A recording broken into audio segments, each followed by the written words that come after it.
O que está se passando de errado com o exército ucraniano com centenas de milhares de deserções? É o que você vai saber no vídeo que está começando agora do canal Arte da Guerra. Eu sou o comandante Robinson Farinaso, militar da reserva da Marinha, e o nosso canal, o Arte da Guerra, ele é dedicado a análises militares, estratégicas e geopolíticas feitas por profissionais. Então você que está chegando agora, se inscreva no nosso canal e dê o seu like. Dito isso, vamos ao vídeo de hoje. Bom, o exército ucraniano ele enfrenta uma situação muito difícil. Por quê? A guerra se aproxima, né? Vai completar 3 anos agora em fevereiro, se não acabar antes aí. A Ucrânia vem sofrendo seguidas derrotas, né? Perdeu uma boa parte do seu território, pelo menos 20%, um quinto do território. E por mais que haja sacrifícios por parte dos recrutas, o quadro parece não mudar.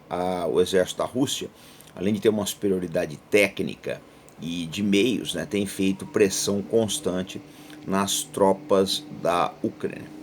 Então o que está acontecendo? Muitos soldados ou abandonam a linha de frente, ou quando vão para casa em licença, ou tem uma licença médica, eles não retornam mais.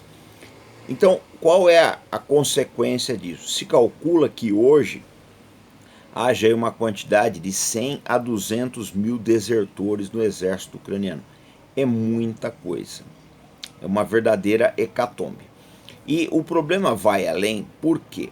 Porque além do quadro de deserções, né, que agrava aí a situação militar do exército da Ucrânia, a gente tem um problema também, um problema que vai se refletir nos próximos anos aí, em termos demográficos, econômicos, etc., que é a grande quantidade, né, de mão de obra que a Ucrânia perdeu, principalmente gente jovem. Isso no futuro vai afetar a pirâmide etária da Ucrânia, vai ter problemas aí, tá, na previdência, na assistência social, etc. Enfim, é um país que vai enfrentar desafios muito grandes. O que acontece? Não tem como repor essas deserções todas, porque a tendência, quando o exército ele entra nesse redemoinho, né, a tendência é só aumentar. O governo americano sugere que a Ucrânia baixe a idade aí de recrutamento do pessoal. Daqui a pouco eles vão estar recrutando crianças, mas isso aí não deve alterar muito a situação não. Por quê?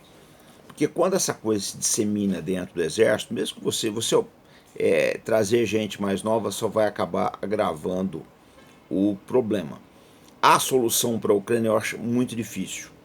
Eu acho muito difícil nesse atual estágio, porque uma quantidade de deserções dessa monta indica que o exército está numa situação aí de moral muito difícil, né? E se o exército está assim, é porque uma parte da sociedade também já está descrente nessa guerra, né? Que, como eu falei, está chegando em completando 3 anos aí e não chega em lugar nenhum. A economia do país está arrasada, as centrais elétricas estão sendo destruídas, né? Milhões de pessoas deixaram a Ucrânia, são refugiados em outros países, inclusive na Rússia, o que é um paradoxo, né? Enfim, não há perspectiva, né, no curto e médio prazo.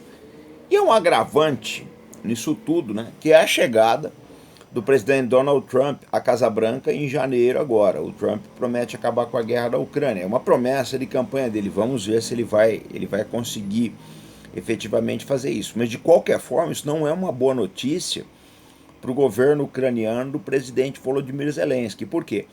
Porque mesmo que um dos instrumentos, né, na verdade, que o presidente Trump pode se utilizar para conseguir uma paz na Ucrânia é o corte, né, de ajuda. A Ucrânia sem a ajuda dos Estados Unidos e dos países da Europa, ela não tem condição de enfrentar a Rússia sozinha. Com essa ajuda já está difícil. Essa é que é a verdade. Mas sem ajuda seria impossível. O Trump não precisaria fazer muita coisa, só cortar a ajuda americana ou reduzi-la substancialmente já deixaria as forças armadas da Ucrânia numa situação bastante difícil. É um recurso que ele pode, né, se utilizar aí para tentar chegar a alguma paz. Por quê? Porque a prioridade do Trump não será a Ucrânia, pelo menos no discurso, na retórica. Ele deve priorizar o enfrentamento com o Irã no Oriente Médio, com a China no Pacífico, né? E para isso ele vai precisar tanto de recursos financeiros como de armas também que estão sendo enviadas para a Ucrânia Armas essas que a indústria de defesa dos Estados Unidos não tem condições de repor com grande velocidade. Ou seja, para os militares do Pentágono, a Ucrânia já é considerada uma guerra perdida e que está atrapalhando outras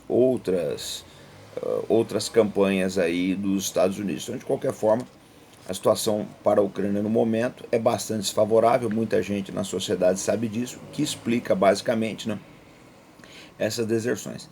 E também a gente tem que lembrar o seguinte: ninguém quer ser o último a morrer numa guerra perdida. Todo mundo já sabe que essa guerra não tem mais saída, né? Tirando o Sérgio Moro e a Damares aí, né? Ninguém mais. O resto do planeta já sabe que essa guerra está perdida, que não tem muito o que fazer. É a situação que a gente chama de reforçar o insucesso no Corpo de Fuzileiros Navais. Já está perdido uma situação, você vai vendo mais tropas para lá, esse pessoal só vai aumentando o desastre. É gente que é enviada para lá para morrer. Então, é um quadro crítico, né? Se aproxima o inverno, nós estamos em dezembro e as temperaturas devem cair bastante aí na Ucrânia. A população vai sofrer muito pelo desabastecimento de energia, né? Que vai tornar esse inverno bastante sofrido para o povo ucraniano. Então é difícil ver alguma perspectiva nisso. Essa situação do presidente Biden autorizar o uso das armas de longo alcance por parte da Ucrânia, a gente precisa lembrar que ele deu essa autorização quando estava aqui no Brasil. Parece que ela não alterou muito a situação do exército ucraniano, não.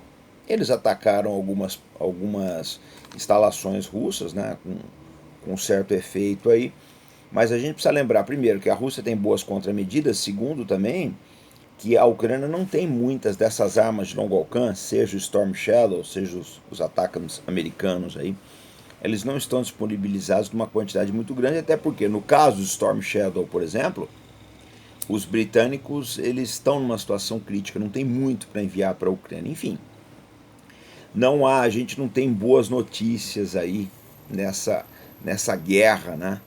Que assim é o maior conflito em solo europeu desde a Segunda Guerra Mundial, né?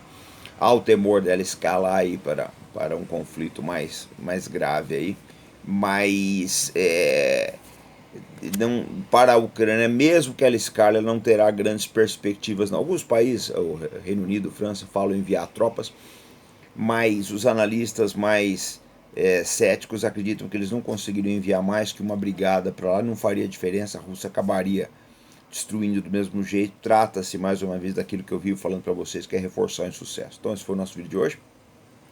Tá? Vamos compartilhar nas redes sociais aí, quem puder dar o super sticker ou super chat está ajudando o nosso canal. O Pix também ajuda bastante aí, porque contorna as restrições do YouTube. E é o que eu falo sempre, está autorizado, quem quiser fazer corte aí do canal Arte da Guerra, né, já está autorizado. E a gente volta então daqui a pouco com outras produções, sempre com responsabilidade e compromisso. E fé no Brasil, pessoal. Até mais.